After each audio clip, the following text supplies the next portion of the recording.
지난주에는 외로움과 고독의 정서에 대해서 나누었지요. 그리고 이 외로움과 고독이 우리 삶에 정말로 찾아오기는 하지만 예수님과 동행하는 것이 무엇인가 우리가 말씀을 나누었습니다. 고독이라는 시간을 우리가 통과하게 될 때 하나님을 더욱더 깊이 만나는 유익한 시간으로 삼아 주시기를 주님의 이름으로 간절히 부탁드립니다.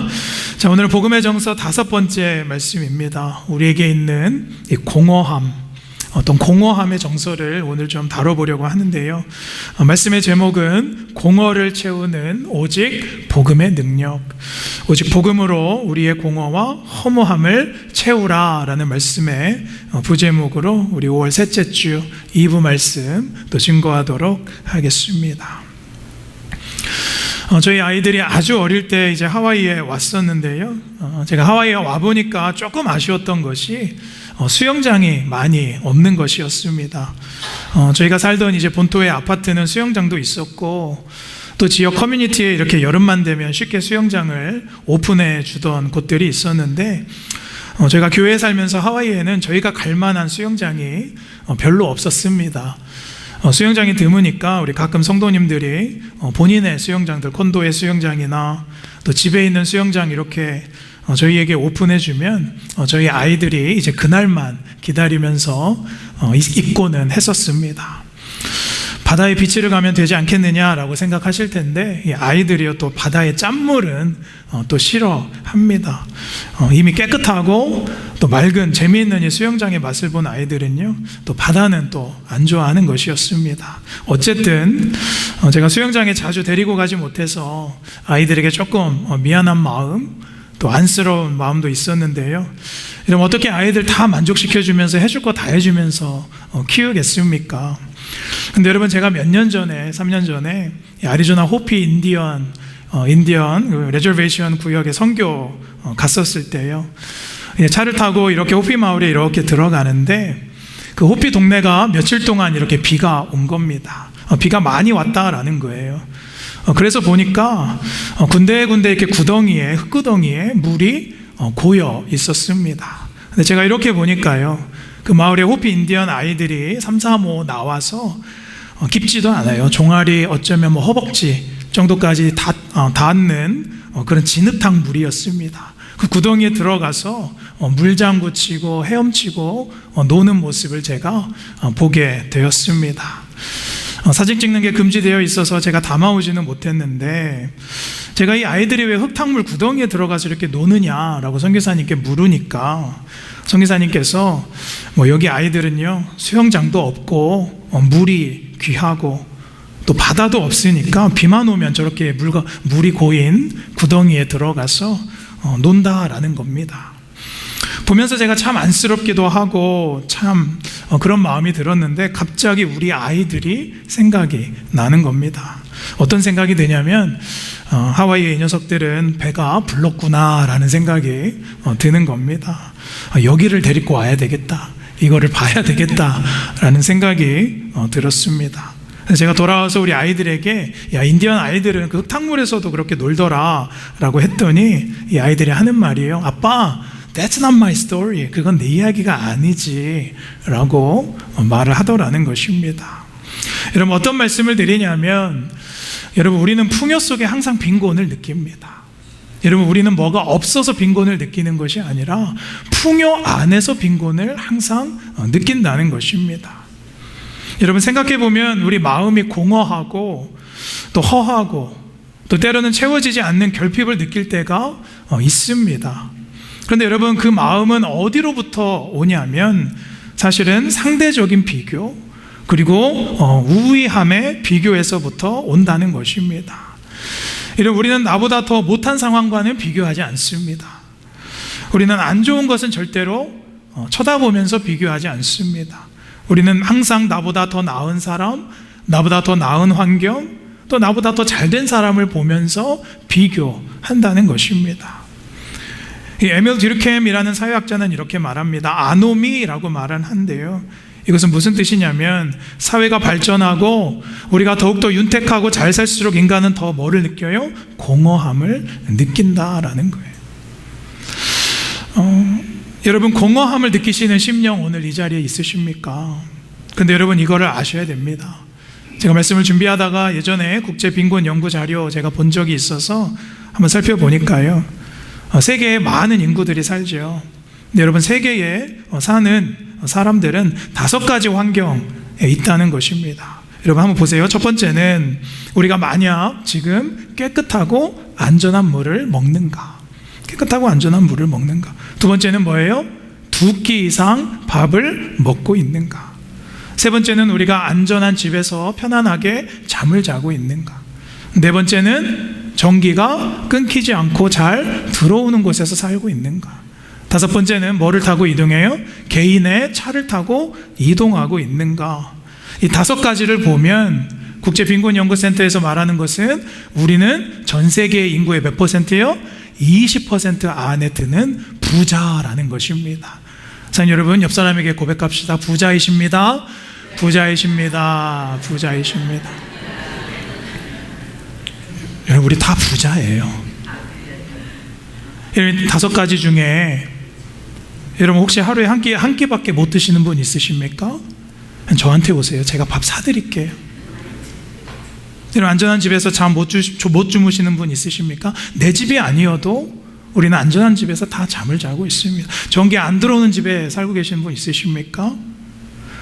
여러분, 밥 2끼가 아니라 몇 끼예요? 우리는 4끼 먹어요. 4끼.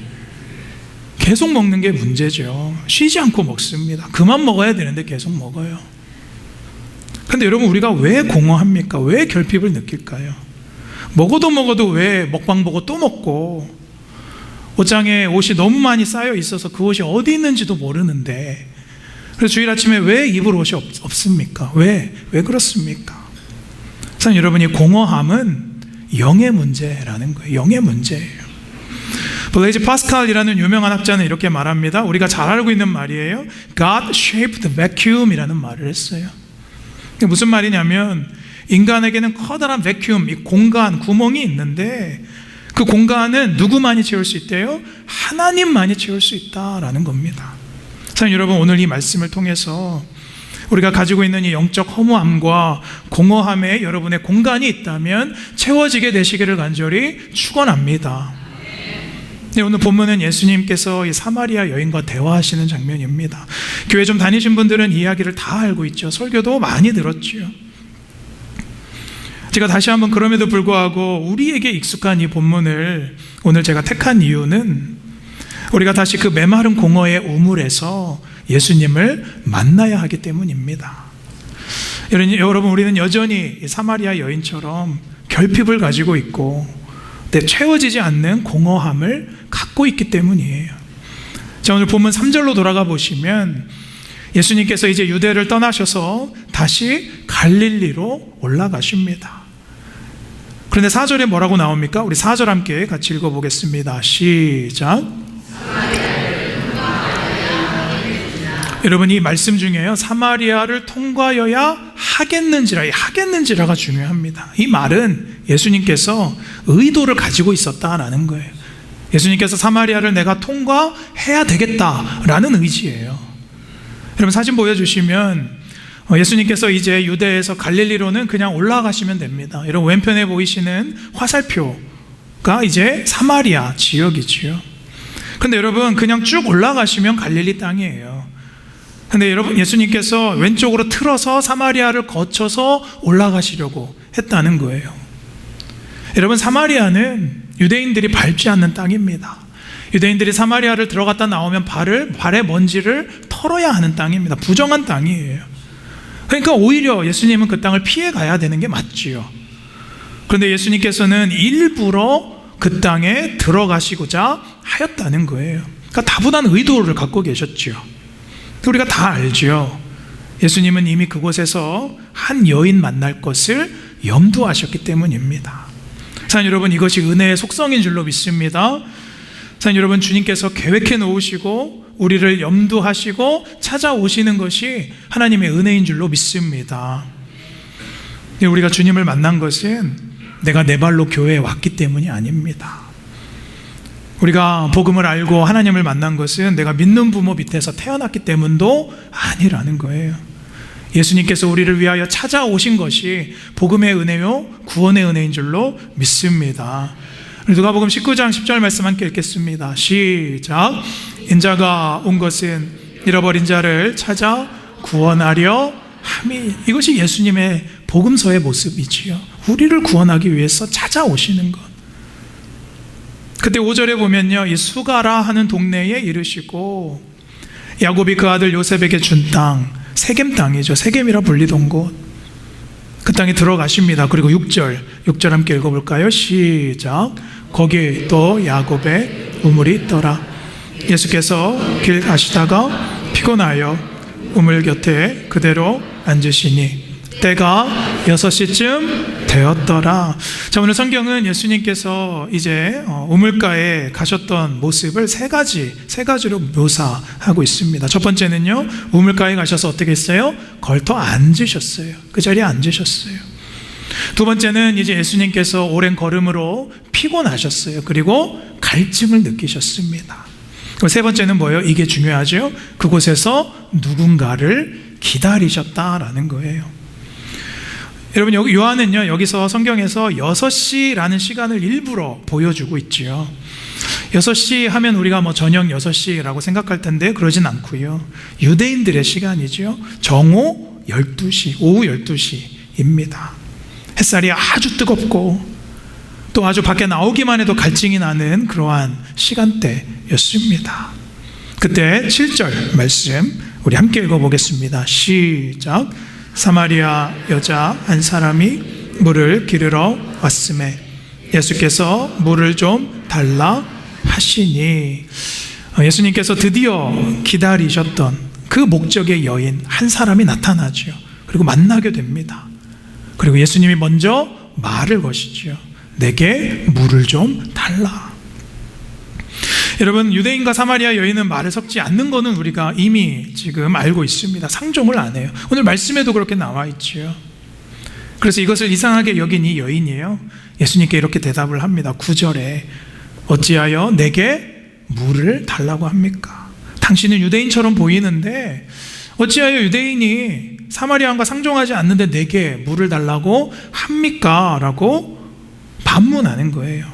근데 여기 여인의 반응을 보면요, 시큰둥하고 툴툴대고 있고 예수님을 경계하고 있습니다. 자, 그때 예수님께서 이렇게 말씀하십니다. 10절 같이 함께 읽을까요? 시작. 예수께서 대답하여 이르시되 선물과 또 내게 물을 달라 하느니가 누구인 줄 알았더라면 내가 그에게 구하였을 것이요 그가 생수를 내게 주었으리라. 여러분, 이 말씀을 이렇게 잘 보시면요, 이미 예수님은 그 여인에게 깊은 관심을 갖고 있으셔요. 그리고 의도가 다분하셨고 무언가를 다 아시고 계획된 대화를 지금 나누고 계시는 겁니다. 오늘 이 장면을 통해서 우리가 첫 번째로 생각하고자 하는 교훈요, 함께 읽겠습니다. 시작. 주님은 우리의 공허함을 아시면. 주님이 무엇을 아신다고요? 우리의 공허함을 아신다. 여러분, 주님께서 우리의 상태를 아시는 줄로 믿습니다. 예수님께서 이 여인이 누군지를 몰랐다면 예수님이 그 여인에게 말을 걸 필요도 없습니다. 예수님께서 그냥 물을 떠드시거나 제자들이 오면 제자들을 시키시면 됩니다. 그런데 이 여인에게 일부러 물을 좀 달라라고 요청하고 있는 거예요. 사실 여러분, 우리는 하나님이 내 상태를 모른다라고 생각합니다. 그렇지 않아요. 여러분, 하나님이 나를 모른다라고 생각하기 때문에 우리가 기도를 안 하고 우리의 전부를 하나님께 맡기지 않는 것입니다. 여러분, 때로는 아니 하나님, 제가 원하는 것은 그게 아닌데 왜 자꾸 나와 반대로 주십니까? 왜 자꾸 엉뚱한 응답만 주십니까? 제가 달라는 것은 왜 이렇게 안 주십니까? 왜 이렇게 더디게 응답하십니까? 하나님 정말로 나를 모르시는 것 같습니다 라고 기도하고 생각할 때가 많아요. 그런데 그렇지 않다는 것입니다. 자, 여러분, 하나님께서 무엇보다 우리를 잘 아시고요, 우리를 향한 계획이 있으신 줄로 믿습니다. 시편 기자가 139편 1절과 4절 또 13절 14절에 하나님께서 우리를 어디까지 아시는지, 어떻게 아시는지를 다 고백하고 있죠. 시편에 보면 나를 살펴보시고 나를 아십니다. 내가 앉았다 일어남도 아시고 나의 생각도 아시고 내 혀의 말도 아시고 심지어는 내가 말하기 전에 내 마음까지 하나님께서 다 아십니다 라고 고백하고 있는 거예요. 머리카락까지 세신 하나님. 그러니까 여러분, 지금 더디 오는 응답 때문에, 내 생각과 다른 결과 때문에 하나님 왜 내 상황과 형편을 모르십니까? 라고 기도하는 것이 아니라, 하나님 그럼에도 나를 잘 아십니다. 나의 상황과 형편을 아십니다. 그래서 내 상황과 형편을 모를 것이다 라는 생각은 어쩌면 우리가 하나님을 모르는 것입니다. 여러분, 이 사마리아 여인도요, 예수님이 누구인지를 알아보지 못했어요. 그 10절에 예수님께서 이렇게 말씀하시죠. 내가 누구인지를 알았더라면 네가 나에게 오히려 그 생명수를 구했을 것이다. 자, 여러분, 예수님이 누구인지를 바로 알고 구하게 되시기를 축복합니다. 간청하게 되시기를 축복합니다. 이 여인은 일단 예수님을 경계하죠. 근데 여러분, 이 여인의 삶은 사실은 속으로 다 망가졌고 인생이 망신창이에요. 그리고 지금 채워지지 않는 갈증 그리고 허무함, 그 마음 안에 있다는 거예요. 근데 우리의 모습과 같아요. 괜찮은 척하고 그냥 웃는 척하고 성공한 척하고 믿음 좋은 척하는, 아무렇지 않은 척하고 살아가는 우리의 모습과 닮아 있는 것입니다. 여러분, 이 여인의 상황을 오늘 성경에서는 6절에 보니까요, 6시 시각이 다시 한번 보여주죠. 정오 12시의 우물이라고 말씀드렸습니다. 여러분, 당시 정오는 햇살이 너무나 뜨거운 시간이었습니다. 그래서 아무도 물을 길러 그 시간에 나오지 않아요. 그런데 이 여인이 그 시간에 굳이 나왔다는 것은 의도성이 있죠. 일부러 나온 거죠.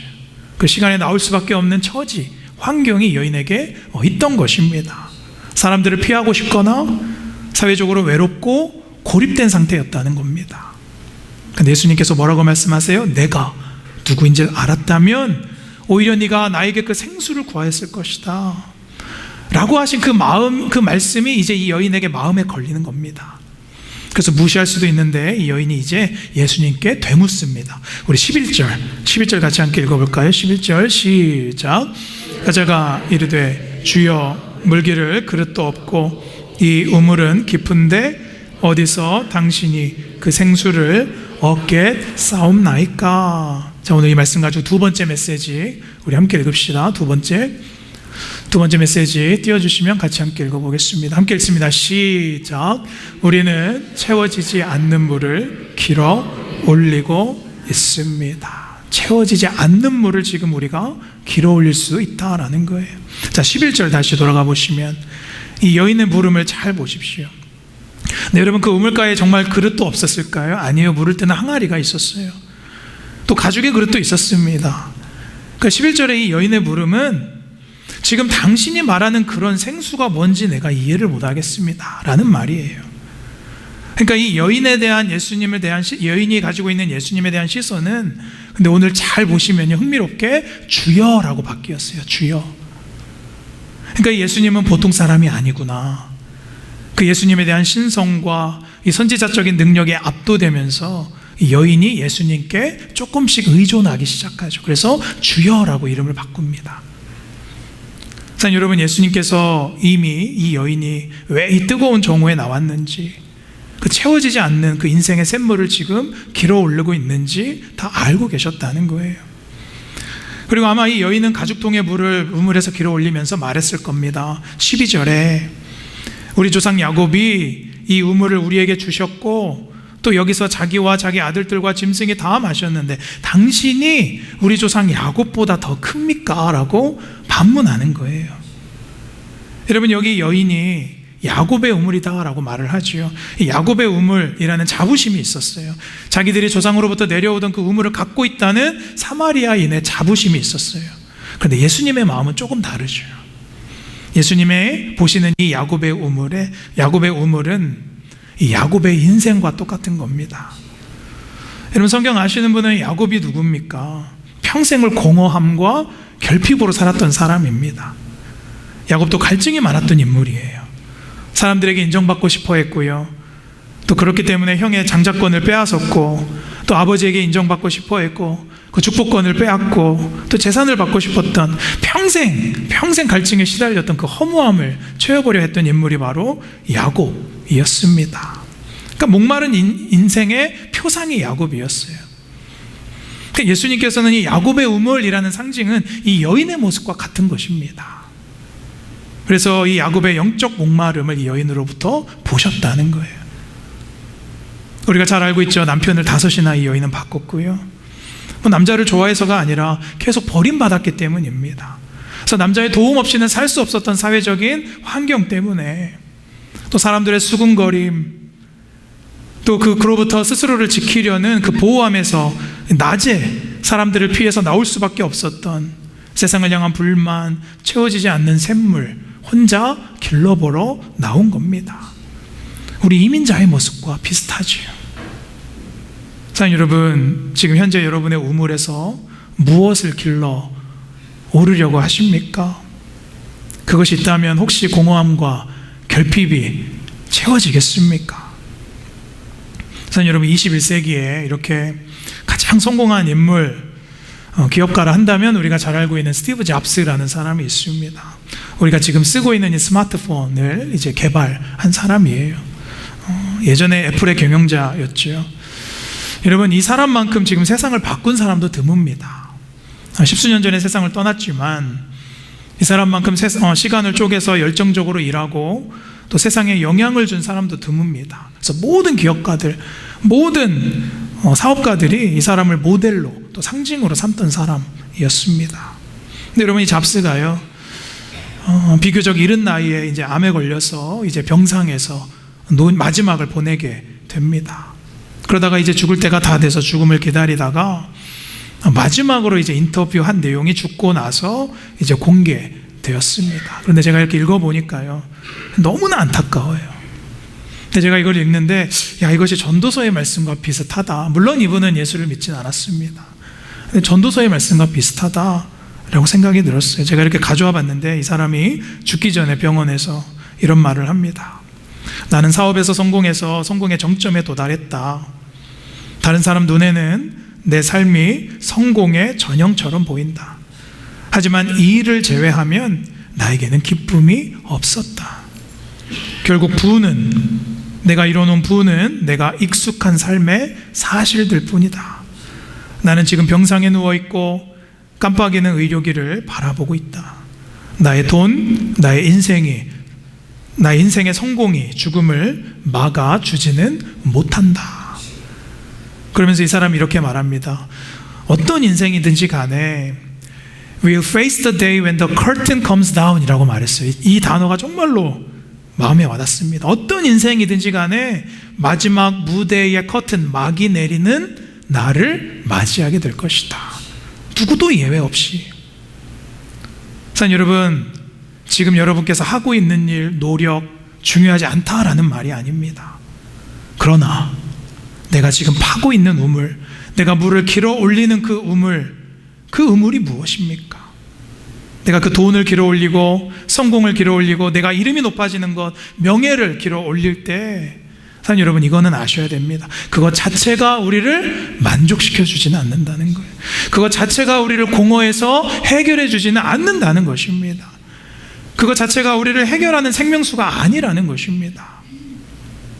그래서 13절에서 14절까지 예수님께서 인간 실존의 핵심을 말하죠. 복음의 핵심입니다. 우리 13절, 14절 같이 함께 읽어볼까요? 시작.